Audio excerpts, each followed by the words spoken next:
Good morning dear students. मैं संतोष ma'am. कैसे हो आप सब? तो कल जो मैंने आपको टॉपिक पढ़ाया था ना, मात्रा ज्ञान, ये देखो क्लास फर्स्ट की बुक में था ये टॉपिक, पेज नंबर 15। ओके, तो हमने ये पढ़ लिया था कल। आज मैं आपको इसमें थोड़ा सा आगे और बता रही हूँ, ठीक है। जैसे यहाँ तक पढ़ लिया था हमने औ की मात्रा तक। अब इसमें हिंदी वर्णमाला में और कौन कौन सी मात्राओं का प्रयोग होता है वो मैं आपको सिखाऊंगी, ठीक है बच्चों। तो शुरू करें। हिंदी वर्णमाला में इसके अतिरिक्त भी कुछ मात्राओं का प्रयोग होता है। कौन कौन सी मात्राएं हैं? अनुस्वार। अनुस्वार मैंने बताया था आपको, ऊपर बिंदी लगा दी जाती है। अंगूर, बंदर, पतंग, अंग, चंग, ऐसे बहुत सारे शब्द बनते हैं ना, आपने देखा होगा, आपकी बुक में भी थे, जो यूकेजी में बुक थी आपके पास। अब देखो उसके बाद है अनुनासिक। अनुनासिक जिसे हम चंद्र बिंदु भी कहते हैं, जैसे माँ, आंख, चांद, ठीक है ना, ये बहुत सारे शब्द बन जाएंगे। विसर्ग। विसर्ग जैसे शब्द के बाद में दो बिंदु लगे हुए होते हैं ना, जैसे अतः, प्रातः, पुनः, तो ये सब क्या कहलाएंगे? विसर्ग। तो तीन मात्राएं और हमें याद हो गई आज कि जो लाइन के ऊपर एक बिंदी होगी वो क्या होगा? अनुस्वार। और लाइन के ऊपर इस तरह चंद्र बिंदु बना हुआ होगा वो क्या हो जाएगा? अनुनासिक। और जो विसर्ग होगा, ठीक है, दो बिंदु होगी, वो क्या हो जाएगा? विसर्ग। इसी तरह आपने देखा होगा कि जब हम रुपया लिखते हैं, रुमाल लिखते हैं, गुरु लिखते हैं,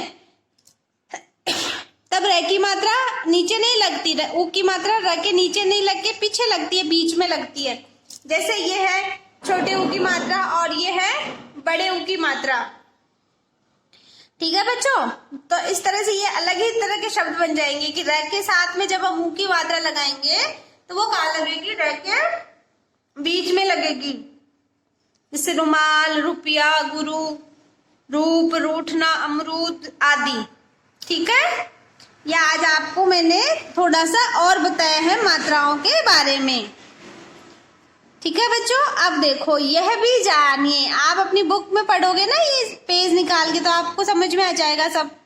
अनुस्वार अभी बताया था मैंने आपको, लाइन के ऊपर बिंदी होगी, का उच्चारण नासिका से, नासिका यानी नाक से।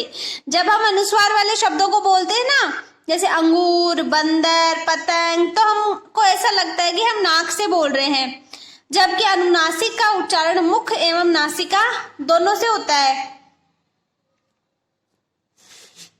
ठीक है बच्चों। जब व्यंजन आओ दोहराएं, जब व्यंजन के साथ स्वर लिखा जाता है तो वह मात्रा के रूप में लगता है।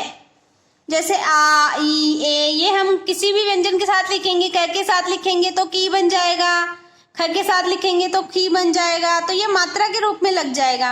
ऐ स्वर की कोई मात्रा नहीं होती। हिंदी वर्णमाला में अनुस्वार, अनुनासिक तथा विसर्ग की मात्रा भी लगती है, ठीक है बच्चों। तो आई होप इतना समझ में आया होगा आपको। तो आपका ये चैप्टर मैंने कंप्लीट करवाया है, मात्रा ज्ञान।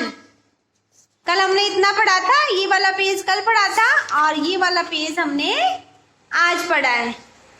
और आपके तो बहुत सुंदर सुंदर पिक्चर्स भी बनी हुई है, तो आपको तो इजीली देखो सब कुछ आराम से समझ में आ जाना चाहिए, ठीक है ना बच्चों। तो हमें क्या करना है कि जो भी पढ़ रहे हैं ना, हम उसको बस थोड़ा सा मन लगा के पढ़ना है, बुक में देखते हुए साथ में पढ़ने का अभ्यास करना है, ठीक है ना बच्चों।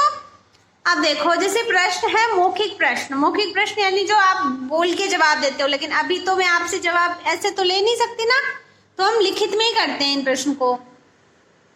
किस स्वर की मात्रा नहीं होती? ये मैंने आपको अभी पढ़ाया था कि ए स्वर की मात्रा नहीं होती, बताया था ना बच्चों। ए स्वर की मात्रा नहीं होती। जब स्वरों को व्यंजन के साथ लिखा जाता है तो ये क्या कहलाता है? तो आप देखोगे मात्रा क्या कहलाता है? मात्रा कहलाता है।